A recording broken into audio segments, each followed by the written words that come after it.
comes to Spider-Man hitting the PS4, the comparisons to the Batman Arkham games are inescapable. But just like the relationship between Peter Parker and Mary Jane, it isn't that simple. While Spider-Man will feel familiar to those who have played the Caped Crusaders trilogy, it would be a disservice to the game and to Insomniac Games to think that Spider-Man cannot stand out on its own.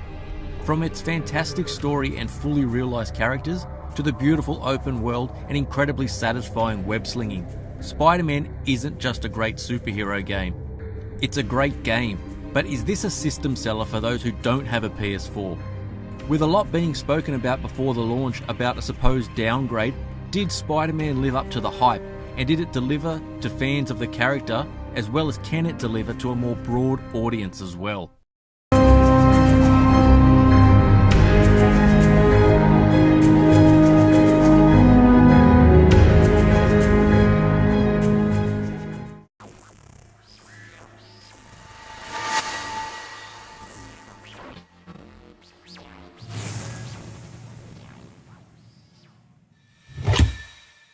First up, let's talk about how the game looks graphically and the aesthetics of the world.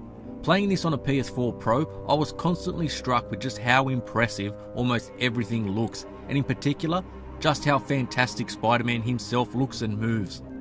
The detail in the various suits and how Insomniac managed to make it look like it actually is something that Peter Parker wears and isn't simply painted onto the character model.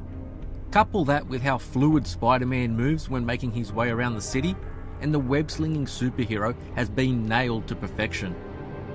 The look of the open world at all times of the day is impressive also, and seeing the world bathed in sunshine, or as the sun is setting, especially when web-slinging through the buildings, is just a delight and shows that Insomniac understands what is needed to make a successful Spider-Man game. Character models overall, whether in open play or cutscenes, perfectly captures the characters that we've known for many years. The close-ups in those cutscenes and the details of the faces and their expressions is stunning to look at, and honestly impressed me even further that this was coming out of the PS4 Pro. I'd be impressed if it was running on the Xbox One X or a well-spec'd PC. Frame rates were always consistent, but if there was to be a blemish on an otherwise impressive canvas, it would be the reflections on the buildings. Not being real-time makes them stand out, as they can look somewhat blurry and jarring, especially when what is being reflected is simply not there. I found the story within the game to become more interesting and build as the game went on. It became more interesting as well due to the great performances and voice acting of the characters within the game. The relationships between Peter Parker and Mary Jane and also Aunt May were all very well done, and seeing Miles Morales in the game as well was a great touch. With several villains such as Rhino, Shocker and Electro making an appearance, they were good additions to the game, even if I did feel they were underdeveloped.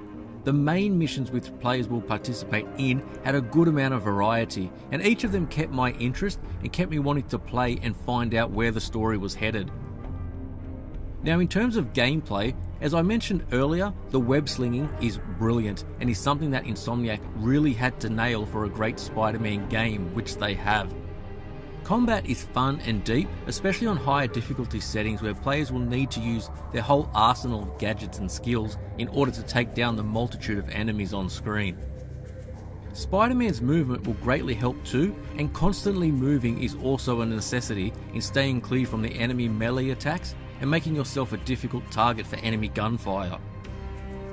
Stealth can also be utilised as it was in the Batman games, and it will help in culling the enemies down to a more manageable number.